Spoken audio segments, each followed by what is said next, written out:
This podcast is a member of the Place to Be Nation family. Visit us at placetobenation.com, the only place to be in your pop culture world.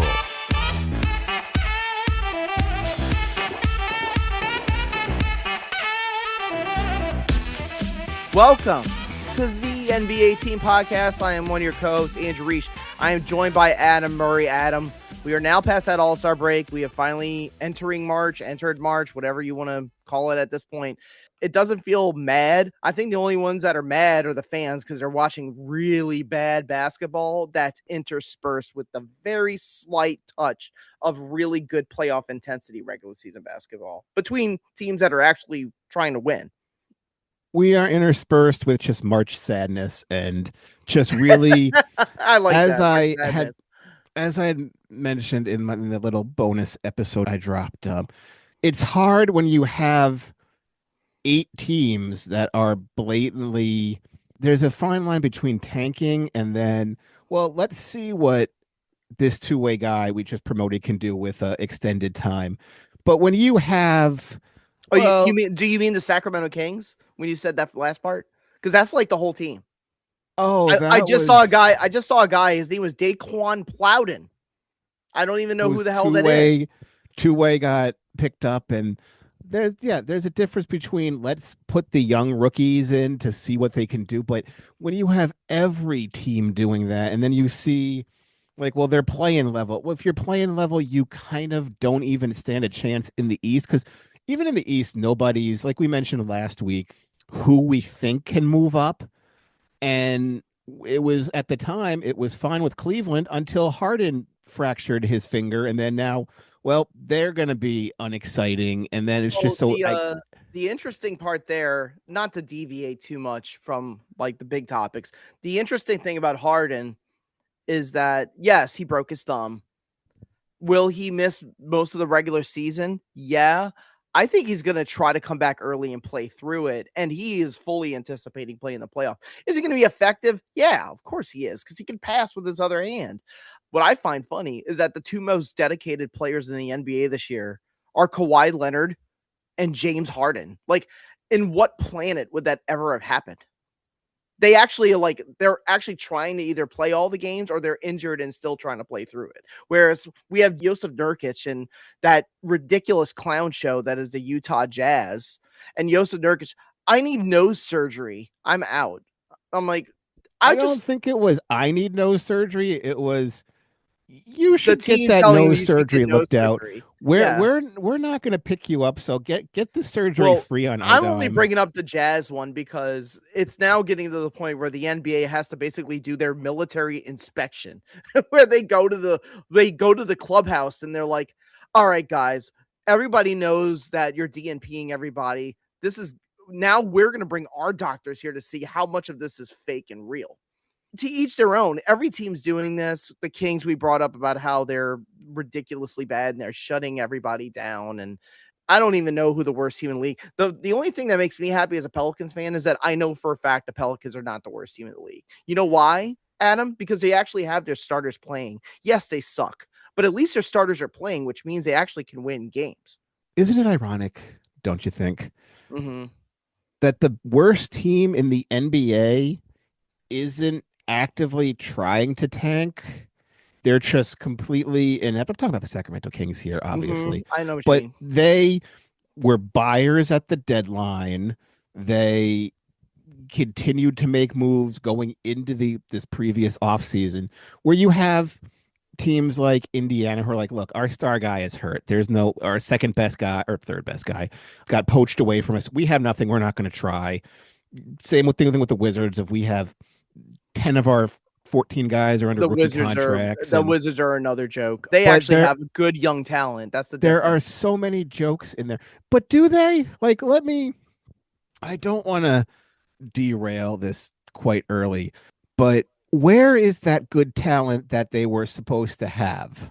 Well, let me say this. The good talent that they're supposed to have is to be continued, but they haven't given up on them yet.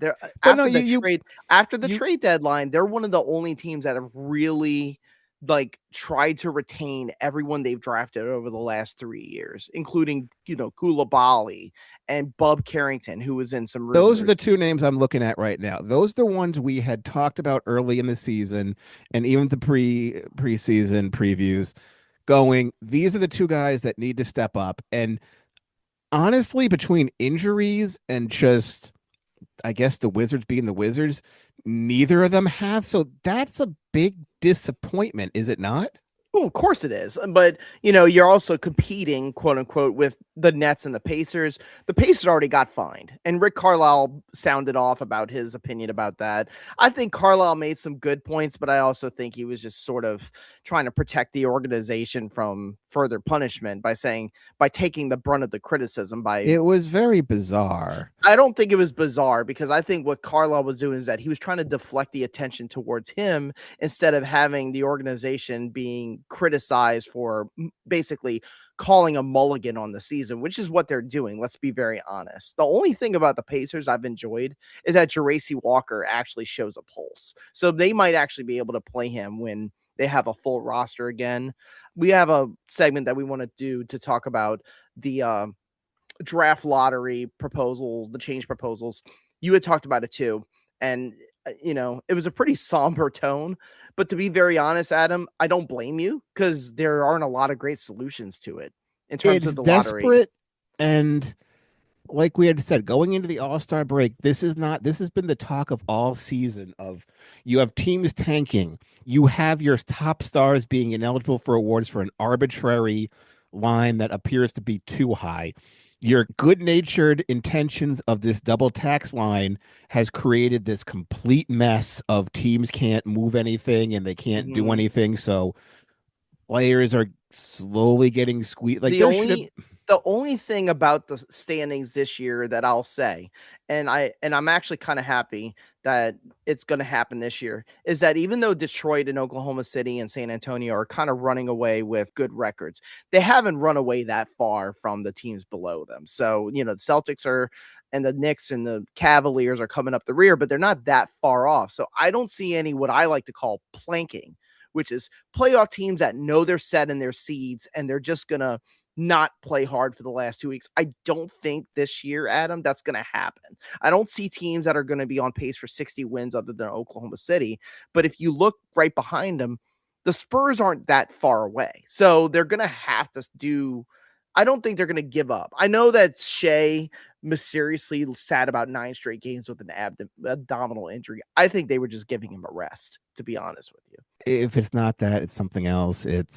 I don't think it was serious. He came right back and he scored about 38 points in this really awesome game between the Thunder and the Nuggets that it looked intense. I mean, Jokic got Grayson Allen by Lou Dort. He immediately got up in his face. It got heated. I was looking for the Jokic brothers in the stands. It went to overtime. The Thunder won, and the Nuggets defense is a problem. And Jamal Murray just not being able to get anything done in crunch time is also a problem. But that I really enjoyed that game. I enjoyed the Rockets Knicks game that was on ABC, where the Knicks just decided, you know what, we want to win this game in the fourth quarter, and they actually came back and won. So I know what you're talking about. There's a lot of death march, bad basketball going on. There is. I agree 100%. Has it been miserable? Yeah. Even as a League Pass subscriber, it's been miserable. But I've seen some really good games as well, kind of trickling in. You're going to see trickling in games, but to have the overall regular season as a whole be sort of just a wash, and then like you had mentioned, you have teams that are planking, but realistically, have they not already done that with because they're set in their seeds, is what you mean, because of the teams below them? They're not set in their seeds per se. Outside of Milwaukee, who's trying to, they're hanging by a thread as we speak. I think they're in that.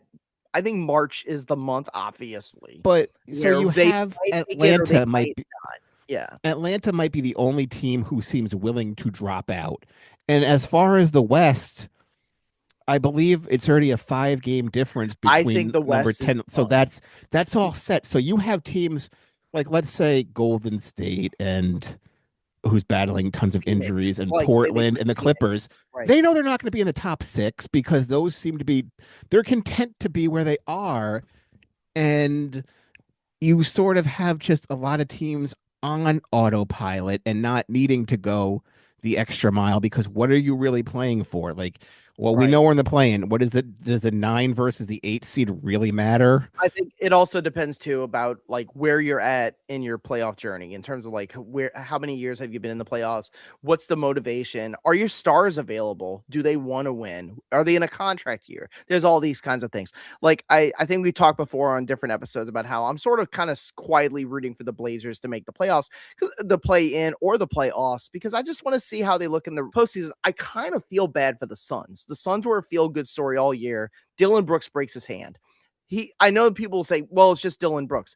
Dylan Brooks is their second best player, and it's not even a debate. So that was a real crippling injury for them. Their offense has gone into the Yeah, crapper. Dylan Brooks was a glue guy. Jalen Green started off injured and just has He had a been sort of a buzzer beater against non-factor. Orlando in the same game actually where Brooks broke his hand. It was a double overtime game. But Green struggled. Green has struggled, and Devin Booker has a hamstring issue. So if you're down Booker and Brooks, oh my God. Like, But you can be like, you think New Orleans is going to make this big push at the end? Of course not. There was a viral quote about DeJounte Murray where he basically said, I don't think we can make the plan, but we can try. So there's a situation. I can see some scenario where there's a miraculous run at the very, very, very end, but I'd say it's highly unlikely.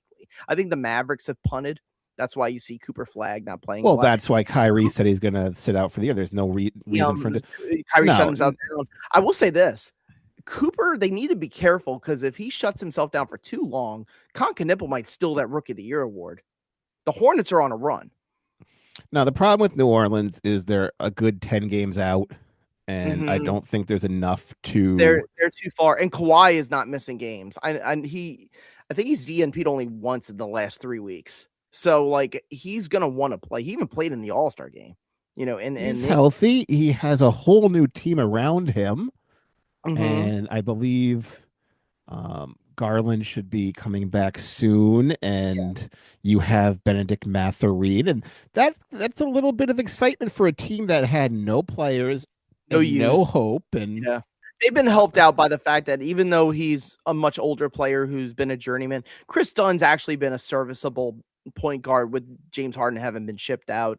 Losing Zubac, obviously, this team's not going to go far. Like, you just know, like, okay, they can make the plan, but will they go far even if they get an 8 seed? I don't think so. They probably get drubbed by the Thunder or even the Spurs. But that's where the intrigue is. What I find funny, and I have listened to a couple shows, like other outside podcasts. I hear a lot of these hot take people where they're just like, or not even hot take people, I'd say analytic driven people where they're like, yeah, I saw this game with the Wolves in like February, in like a late February regular season game, and I'm totally out on them because I just didn't like how their defense looked. And I'm just thinking, like, did you just start watching basketball this year? I like analytics. I like efficiency ratings. I'm a fan of them. Here's the thing. Efficiency ratings, they don't get hurt by one bad stretch. Like, oh, the Rockets offense looks a little rickety. I don't think they can go far. Like, what are you talking about? Like, the Rockets are one of the best teams in the league. I would not want to play against Kevin Durant, Şengün, and freaking Amen Thompson. But outside of a few outliers, it just seems most teams are just sort of phoning it in for the regular season. And do you think that's the consequence of these blown leads? I've seen a lot of blown leads in the West. In previous years, February is after the trade deadline is when you make your push and teams want to get in the playoffs. Now there has been zero push from basically anyone. And that is why do you have to shove your way through the door when you're already in the club? You're there. Sort of sadness. So what topics are we getting in today? Let's get into our first one. Yeah, Adam, let's do this one. This is more like a big thing. I saw a lot of people talk about how it was the 10-year anniversary of it was the 2016 Warriors. And they had a great regular season game against the Thunder on ABC where it went back and forth, and Curry hit a crazy, like by 40-foot shot to take the lead and everything with the rare Mike Breen double bang. But let me ask you this. This is where I kind of draw the line, and recency bias really pisses me off. Do you think that was the greatest regular season game of all time? That 2016 No, game? I'm I would not. say No, absolutely not. Yeah, that's where I'm like, what are you talking about? Like I think it was a great game. I really do. But the series that those two actually had against each other was way more epic than that. The game 6 they had was incredible. It was a really fun game, but here's what I would just can't. This is why I bring it up. I was thinking about it. I was like, yeah. That was 2016. That was 10 years earlier. But wait a minute. 10 years before that, 2006, the Detroit Pistons had a good year, a good record, but I don't remember like a great team that year. 1996, the Bulls. 1986, the Celtics with Bird, Mikhail Parrish, and Bill Walton for a year. And they were incredible, and they won the title. The 1966 Sixers, they had the record for the most wins until the Lakers broke it in 1972. So it's like, I was thinking to myself, even though it doesn't happen every decade, is it something about years that end in 6 where we just have epic teams, And I was thinking, do we have an all-time great team this year? And I think the general answer is no. And we can get into specifics, but would you say that your general answer is no? Like, do you see the potential of an all-time great team by the end of this? Didn't we already potentially have one within the first 2 weeks when Oklahoma City was like 10-0? And now, what do you think happened? Do you think it was Jalen Williams' hamstring injury? No, it was everything caught up to him, because I remember you wanted to have a whole thing like, is this the greatest team? Like, no, because everything will catch up to him. They started off hot, but they're gonna slow down. Like, well, their net rating is still in the double digits, which even with ESPN was like, can they beat the Warriors? Can they be the great? Like, no, it's gonna. They're in the West. Well, that's what I'm talking about. These teams that I'm talking about during this like phase, like 10 years later, 10 years earlier, 10 years before. I don't think we can have epic teams, because the talent, although this year has been sort of dragging, but there are great players on more teams now than there ever used to be. True. And if we wind up with an expansion, I think as those expansion teams get better, because I think this is just a side take. I think we're at a point now, and we'll have a lot of time in the summer to talk about this, is that I think expansion is now an inevitability. I think it's going to happen. I don't even think it's something where like we have to like titillate about it. I think it's definitely happening. But that is down the line. We will worry about that later. We're talking about greatness. My point is, when Las Vegas and Seattle get teams, eventually they'll have a great franchise player on those teams. So now you'll have a great player on 32 teams. Well, not 32. We don't have great players on 30 teams now. 20. Would you say 20? Wait, so you're putting Michael Porter Jr. as a great player? You're putting words in my mouth. I didn't say Michael Porter Jr. Well, you said all 32 teams will have one. So I'm going through, like, who's the Pelicans one? We're going to put... man, that's a great... Yeah, where's the great player there?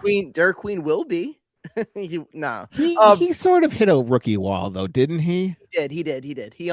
I think what it is that, and this is just an analytics driven thing, I think him and Zion don't work together well. Like, it just doesn't mesh well. And so when Zion's healthy, well, guess what? You're going to have Queen on the bench. So, it is what it is. You play out the season. But let's get back to this kind of bigger topic. Yes, the Thunder were sort of on track. Where did it go wrong? The Spurs. They lost to the Spurs 3 times in a row, and that's a big blotch. Remember, too, the 2016 Warriors, even though they broke the Bulls' regular season win record, they didn't win the championship. They lost to LeBron and Kyrie and Kevin Love in Cleveland. So there's no guarantees there. But also, one of the reasons why I think that 86 Celtics, people loved them so much, wasn't necessarily just the record. They did have a great record. It was how amazing they looked in the playoffs. So there's a second part to all of this that we can't talk about yet because we haven't seen it yet. And I think the reason why I would bet against having a great team is that I just can't see Detroit and San Antonio right out the gate just being dominant teams with little to no experience in terms of like their central cast being a playoff team. I know Detroit had a tough one with the Knicks last year, and that was a good learning moment for them. But is that enough for them? Oklahoma City, obviously, they could repeat. In fact, if I had to go to Calci, Have you tried Calci yet, Adam? No, I'm not. I'm not getting I into bet. that. I bet that the Oklahoma. Let me try to say it correctly, in case they ever become a sponsor for us. I think that the Oklahoma City betting market is at its highest right now, or projected market. Is it though in the West? Yes. I would say that if I had to pick them, or San Antonio, or Houston, or Denver, I would still take Oklahoma City because they have the mental edge and they're physically tougher. It's a 4-team race out there. San Mhm. Antonio has firmly decided they want to be in it. So, okay, they are. Houston, Denver, and Oklahoma City are the 4. Obviously, Minnesota just is a weird, like, Their analytics look great. The but problem they is look when you the watch eye them, test. yeah, correct. When you watch them, you're like something's missing. I honestly think what's missing is that they don't have a guard that can really carry them Well, when they traded for Sumu, so. when Ann is being double teamed is what I mean. But I could see a panic if they fall out in the first round. Out Like goes. swinging Randall for something else in the future. No, either the team gets blown up or we got to fire the coach, or like the Lakers are. We know they're not. They're continue to fall apart. I think everybody knows what's going on now with LA.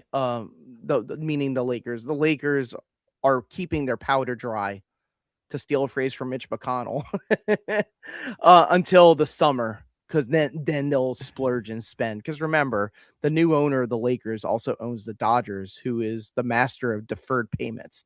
So we know they're going to try to figure out a way to spend as much money as humanly possible and not have to pay it up front. But I just meant with this season and the infighting and whatnot. So there's really no great teams left because they're not allowed to be built anymore. Parity's been the champion of the NBA over the last 5 years. We've talked about this ever since COVID. Which there's nothing wrong with that. And no, it's not bad at all. The NFL's made a killing on Parity. That's because you had mentioned Golden State had the greatest record and they lost to the Cavaliers. Yeah, they also played the Cavaliers 4 years in a row and everyone was sick of it at the end. And they beat them all the other times. Yeah.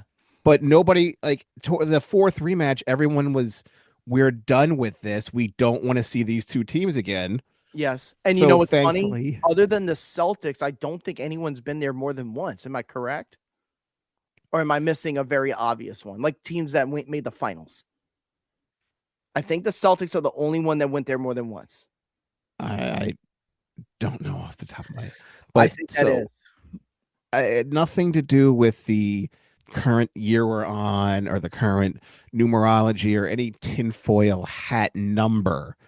I just think the way the current. Well, I'm not saying it's like a blood moon or like a werewolf where like every single 10 years when the year that ends in 6. It's just like I said, 2006, the Detroit Pistons were under Flip Saunders they had a ridiculously good record. I think they were like 68-14 or something like that, and they lost to the Heat in the pretty convincingly in the conference finals. So that doesn't always mean anything. I understand that. I just think it's a very funny coincidence that it's always around this time frame, because I was thinking about the 2016 Warriors. That was a great team. Yes, they didn't win a championship, but it was an incredible team. I would actually make the argument that next year's the 2017 Warriors were better. My problem with Oklahoma City is that I really don't think this version is better than the 2025 version. I think the 2025 version was better, and they had to play tougher teams. They also were healthier last year. They were, but they had to be. And I know Tyrese got hurt at the end, and they had to play Denver when Jokic was determined to try to beat them. We'll see where's your confidence level on Detroit and San Antonio right now? Not high. I mean, Detroit is really. We know what Detroit's doing. Detroit is hot, but they're regular season good. Mm-hmm. True. They were feistier than anyone expected, but I kind of need, we've said that about Minnesota all the time. They look good in the regular season, then the playoffs, they always used to melt. And we do see teams in the East trying to copy it, like the Raptors, the Knicks. They've now finally realized, all right, our defense has to get better so that we could try to catch up record-wise with Detroit. And they've ramped up the physicality and they've ramped up their defensive acumen, because that's how Detroit has gotten the record that they've gotten. They've had an elite defense on top of Cade being an MVP candidate, Jalen Duren being an MIP candidate and an all-star. Those are kind of the key ingredients that have made Detroit great. But I think some of those East teams are going to try to figure them out in time. San Antonio, my fear is just, even though they're really, really good and they have had Oklahoma City's number this year, they just haven't done it before. They've never gotten to the playoffs like this before. Even Oklahoma City got bounced in the playoffs the year before they won the championship. So I do think there's importance to that. I don't think anybody can just bum rush their way to a championship. I think in the end, it comes down to health. Obviously, Oklahoma City was the healthiest team, clearly, at the end. And also, do your opposing teams have answers? Like, I think one of the things that made Kerr's Warriors so quick to win a championship in 2015, no one had an answer for their small ball. Like, this was the first time small ball won an NBA championship. So they were just like, how do we stop this? Like, and literally no one for a year figured it out. You know, they figured it out eventually. You switch. I don't think the Thunder are in that category. I don't think there's a situation where people are like, how do the Thunder keep doing this? How do they keep getting away with it? I know that there was all that complaining about how they foul too much and Chris Finch going off the handle, and all of a sudden they were getting called for more fouls. But you know, the funny part about that, Adam, is I just looked at their numbers. They're like third in the league in personal fouls, meaning that they draw the third least amount of fouls. If you watch Oklahoma City, that's laughable. But I think the idea that, oh yeah, the league is cracking down on Oklahoma City, yeah, for like a month, and then they stopped. Okay, so I guess we'll agree. Whoever the healthy is at the end wins, because obviously, if SGA goes out, if Cade Cunningham goes out, if Jokic goes out, that's a wrap for or Wemby. Yeah, I mean, if any of those injuries are the ultimate neutralizer. But more so this year than I believe any other year. Yeah. The thing too is that there's always been a surprise participant in the finals. You know, here's my take on it. There was only 1 year since when the Warriors played the Raptors, I was not surprised. Let me ask you this. When the Raptors played the Warriors, were you surprised the Raptors got to the finals? Or did you kind of have a feeling going into the playoffs the Raptors could make the finals with Kawhi Leonard? The Raptors were built to make it to the finals because of the Kawhi trade. We're in agreement on that. Since COVID and since that Warrior team broke up, the Durant one, I feel like there was a surprise team every year except for one. And I felt like it was in 2022 when the Celtics played the Warriors. I know some people don't think that those two teams were great, and some people don't think that Warriors team was great. I understand that. What I'm trying to say is, going into the playoffs, I think a lot of people said, yeah, I think the Celtics and the Warriors could definitely wind up playing each other in the finals. But for all the other years, 2020, 21, 23, 24, and 25, there's one of those conference champions was a little bit of a surprise, like a team that you didn't expect. Like, I still think that streak's going to continue. I think that's going to happen again this year. But I don't think anyone has expectations. I guess it's New York or Cleveland, so it's not one of those two. Well, that's what I'm saying. Someone other than those three. And then in the West, we mentioned it could be any of those four teams, and no one will be surprised by them. Well, let me ask you this: if the Knicks get to the finals, I wouldn't count that. Like, that's not surprising. Correct. Like, but if Cleveland gets it, that's not surprising. If Houston gets it, that's surprising. That's not surprising.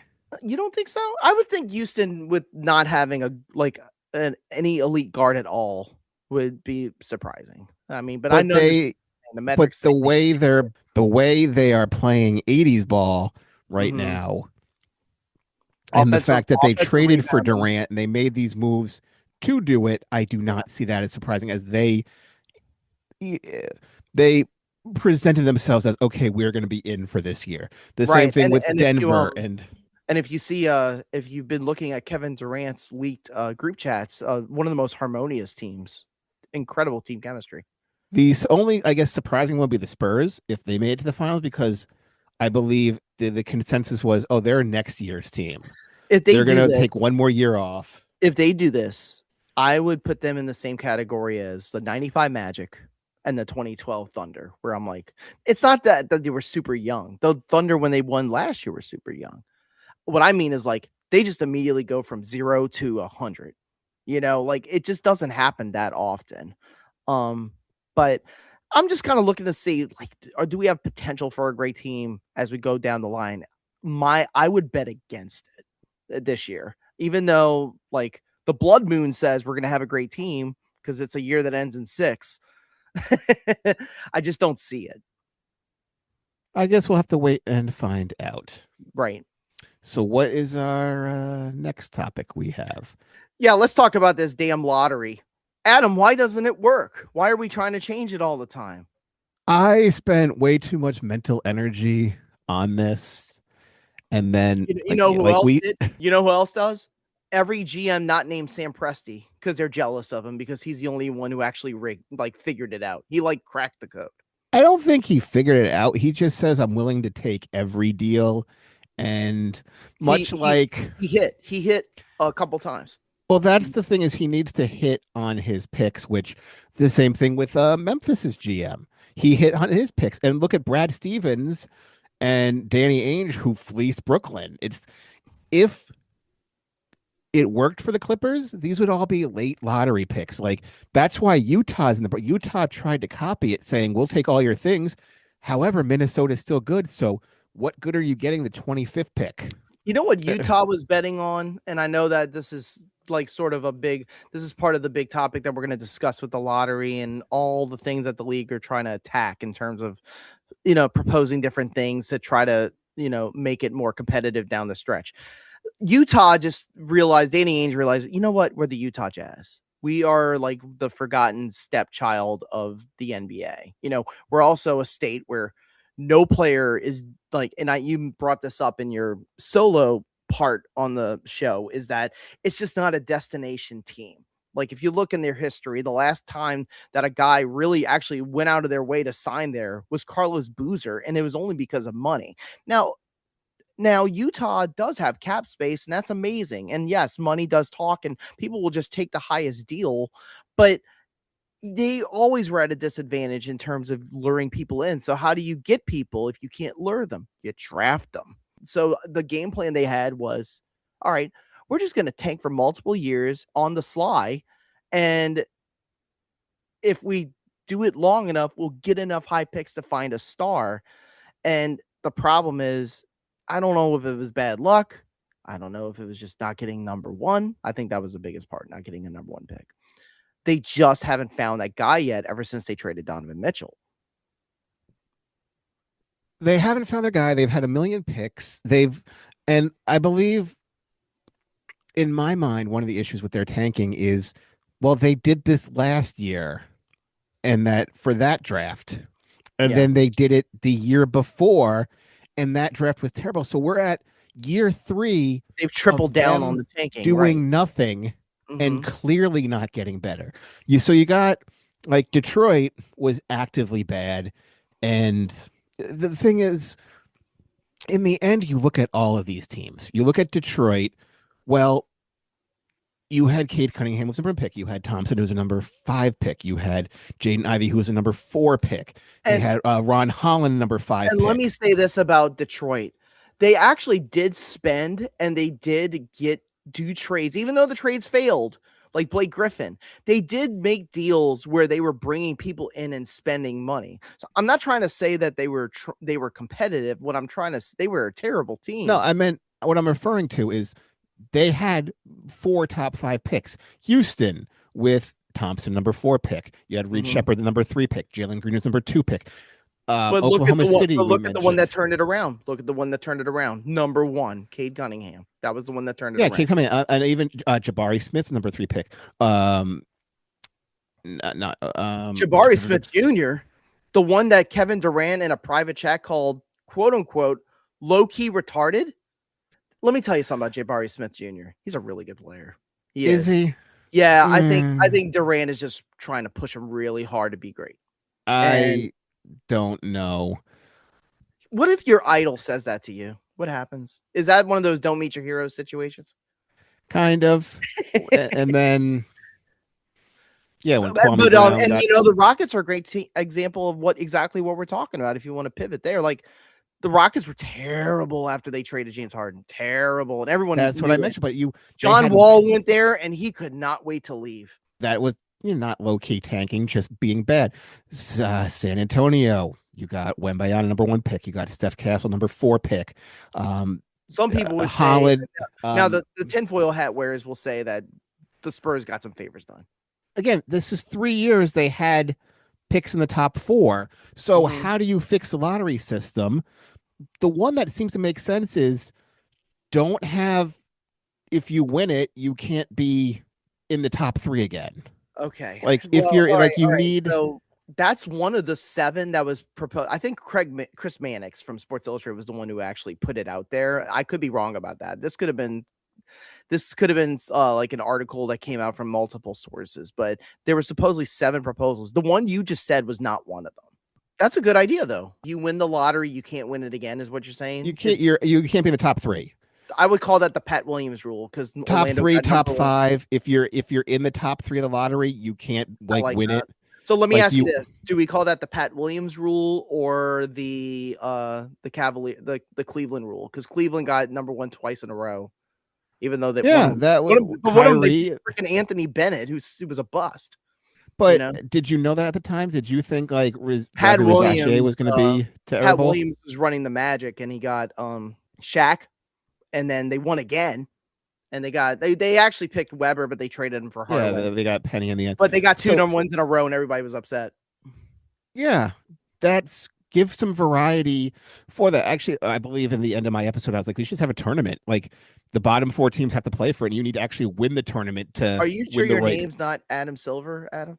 Because that's Adam Silver's resolution to everything. Put him in a tournament. Put him in a tournament. We could market it. That's money. Yeah, I saw that on Twitter. So what else? I saw the joke one on Twitter about that. I'm not gonna say exactly what he said, but yeah, like put him in a tournament. So let's just talk about the 7 that were brought up. No particular order in terms of like favorites or anything. I'm just gonna blurt them out. We can deep dive in. Lottery odds are allocated based off of your record for 2 consecutive years, the last 2 years. I still don't think it works, because that will not stop people from tanking 2 years in a row. That doesn't really make sense to have a cumulative. Like I think okay, for example, I just don't think that works at all. I just think that's a bad. For example, Indiana, they're tanking, yes, now, but they were also like walking corpses at the beginning of the season. They already had to use like emergency 10-day guys at the beginning of the season because everybody was out. So why? Because they made the final, they have no chance to win the lottery because they were good last year and had bad circumstances. Now the funny part is, I think they were a 4 seed. Now that's still good, but it would ding their chances of winning the lottery for sure. Yeah, I get what you're saying. No, I don't think it works. What's next? Oh no, I agree with you. I would trash that. This one I am abhorrently against, but I just want to hear your take. Teams can't pick in the top 4 if you make the conference finals. That is total BS. I call that the F Sam Presti rule. That's what I call that. We hate the Oklahoma City Thunder for being smarter than us rule. I'm not totally against it, but I'm not totally for it. Like, so now you're punishing teams for getting better and being smarter. That's where my argument is. Like we have had teams like Len Bias got picked by the Celtics in 1986. They had just won the championship. Yeah, there are good teams who get. I mean, the Detroit Pistons got the. They had the #2 pick. Now they picked Darko, but it is what it is, But they had a yeah. That's what it comes. Like I'm not against it as opposed to that 2-year thing, but I'm not for it. That's what I mean. I'm not. I don't. The moment I read that proposal, my blood boiled. I was like, that is now you're just punishing GMs for being smart. That like this is the dumb GMs are mad rule. That's how I feel. Like, no, we all have to suck together in order to be in this. Like, really? Are you kidding me? You ready for me to hit the next one? Yes. Teams are no longer allowed to pick top 4 in consecutive years, which you brought up, or finish top, or if you finish in the bottom 3 consecutive years. I don't like that either. Like, you can't fault somebody for being in the bottom 3 all the time. Like, if they're in the bottom 3 2 years in a row, you can't just say, "Oh, you're tanking." No, there are other things. Injuries happen. Bad GMing and bad coaching happens. Picking the wrong star player happens. I don't like that idea. I am not against that one because if you're in the bottom, that means kind of you're not trying. I actually like your amended version. If you win number 1, you can't win it again. I actually like that. If Or you get automatic slotted to 2. If you're in the bottom 3, you can buy free agents. You can get bad contracts of good players. And Cleveland did it because LeBron wanted to go back there. But they also had Kyrie Irving, who was the number 1 pick. If you're constantly like Detroit being down there every year, it's like, you can buy somebody. You just don't want to. The Wizards, had they not gotten Trae Young and Anthony Davis, they would be at the same thing. It's just like, well, you're obviously not building your roster. And also, so all classes aren't created equal. Like, we know this year there's 2 of them. We can argue about whether there's more than 2, but it's DeBansa and Peterson. Everybody wants those 2. But if you get 2, you're happy. Am I right?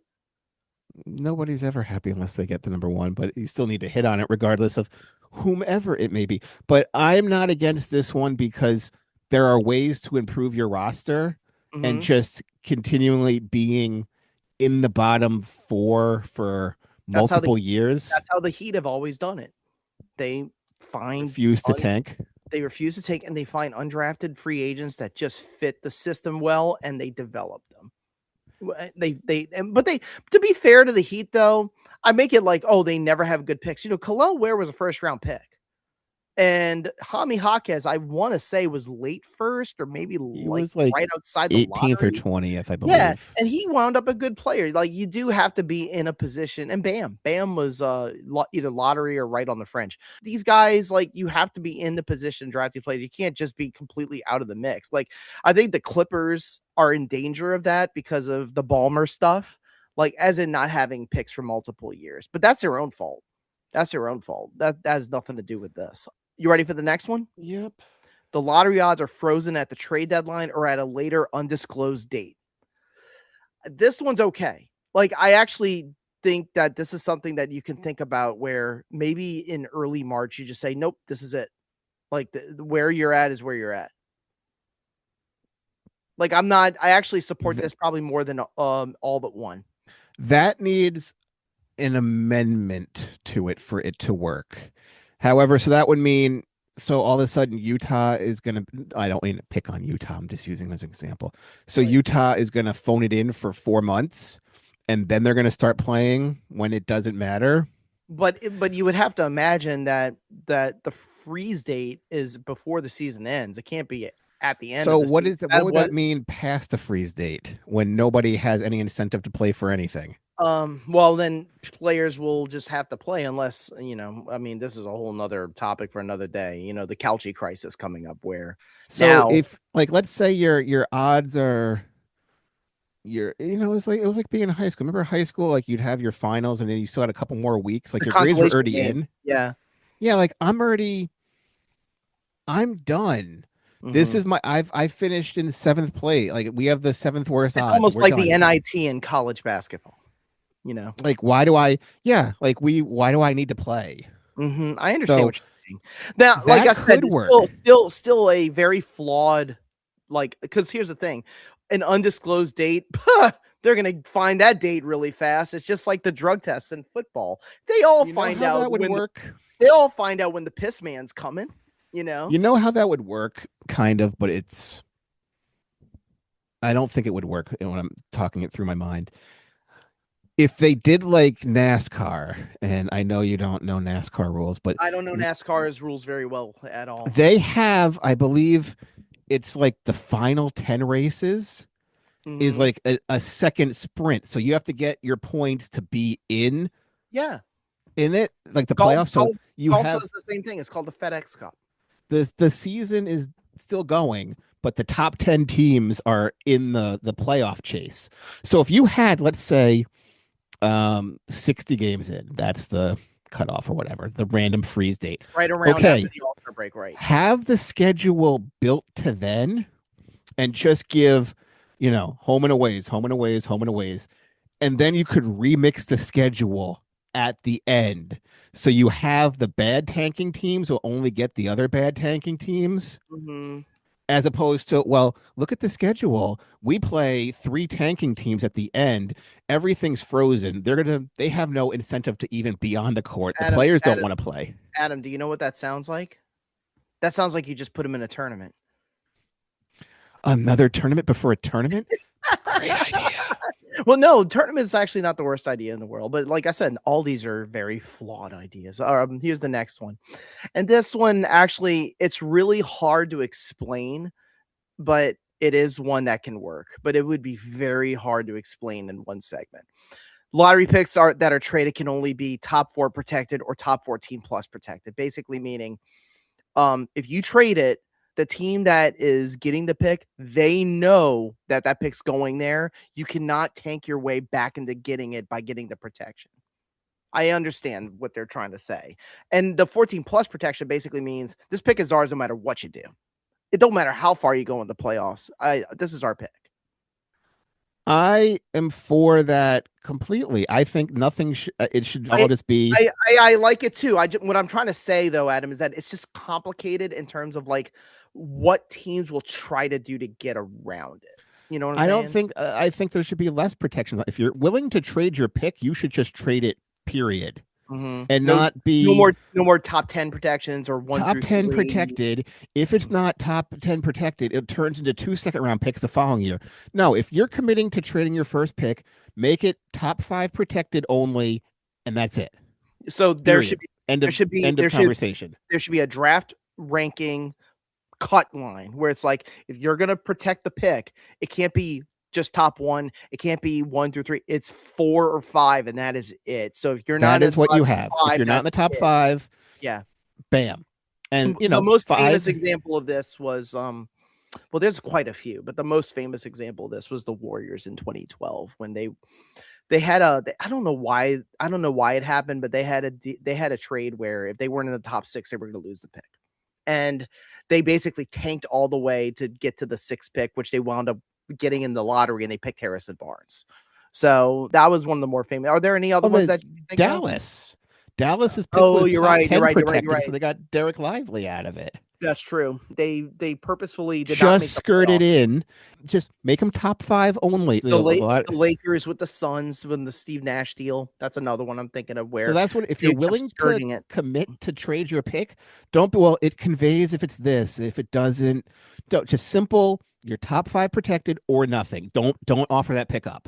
It's solid. It's a solid idea. It's one that actually makes sense. It's just the only thing that bothers me about it is that because of the nuance behind it, GMs are going to figure out a way. They're going to figure out a way analytically to look at it and go, all right, then that means we have to get between 5 and 14. How do we do that? And they're going to figure it out. They're going to tank their way into getting into one of those spots.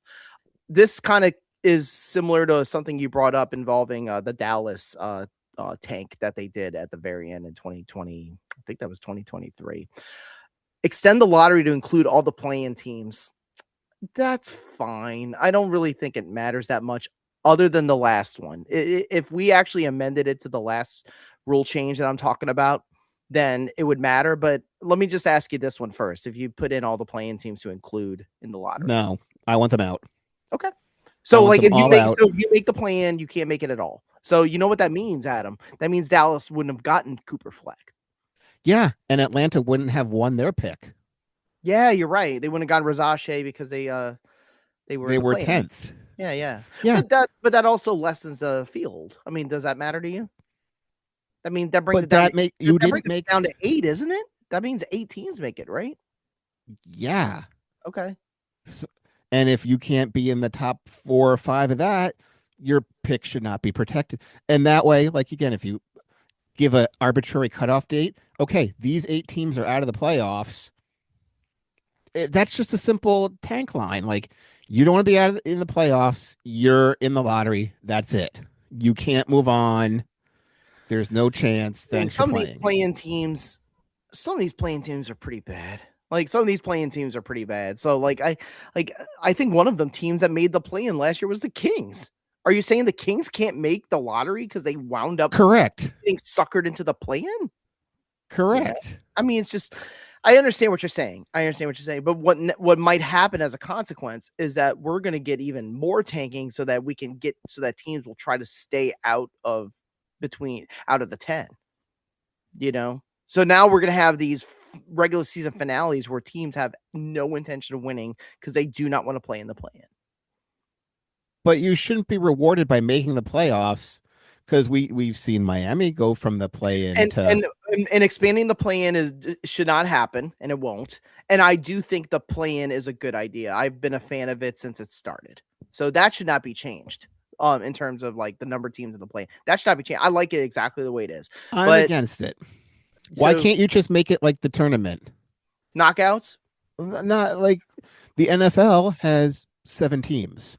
Yeah, well, they changed it a little bit where I think, I'm going to be very honest, I think the perfect playoff format is the NFL. I think they have the best one of them all. And the reason why is because when they expanded it, they literally expanded it where it was just one extra team and that was it. After that, but I'm saying in the NFL, you have 7 teams. You've already said these 2 teams get a bye. Yep. Why don't you just say this is the tournament? The number 1 and number 2 seeds get a bye. That's your reward for winning early. Why are we doing a play? Why can't we just say 10 teams make it? Yeah. And 2 teams get a bye. And the reason why I kind of like that idea too, it creates more incentive to get the 2 and the 1. You know. We go. Why be a play-in? Just give it a bye. Because if you're a 3 and a 4, guess what you got to do? You got to play in an elimination game. But you have to play an elimination game in the NFL too. If you're the 3, then try being a 1 or a 2. To be fair, the NFL, everything's an elimination game. There's no best ofs, which is fine. But the NBA is just different. It's just always. That's why this is tough. That's why this is a tough thing to talk about, because the format is more of like the best team wins, the worst team gets the pick. This is the one that would probably neutralize everything. It is what I would call the Mother Goose Bomb. And it's the one that's been talked about because it's the simplest. And I think we've talked about this many times, but let's just go ahead and go around with it one more time. Flatten the odds. Also, I think, flattening the odds. Yes. I mean, so for those who don't know what that means. So when you get more opportunities, you get more ping pong balls in there for the draw if you have a worse record.